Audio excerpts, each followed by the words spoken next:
অনেক রাত, প্রায় ২টার উপরে বাজে।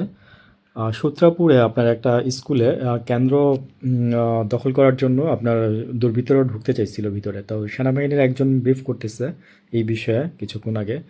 দেখলাম যে আপনার উনি বলতেছিল যে একদল, উনি নাম বলে নাই, মানে কাদের বা কারা কোনো কিছু উনি, আই থিঙ্ক উনি ইচ্ছা করে বলছে কিনা আমি জানি না, বাট নাও হইতে পারে।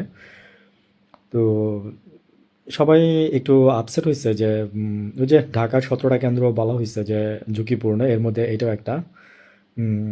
তো দুই দলের প্রার্থী, সরি, দুই দলের প্রার্থী যারা আছে তারা আসার পরে দেখার পর লোকজন দেখার পরে সব কিছু ঠিকঠাক আছে দেখে তারা আবার ওইখান থেকে মুভ করে আর কি।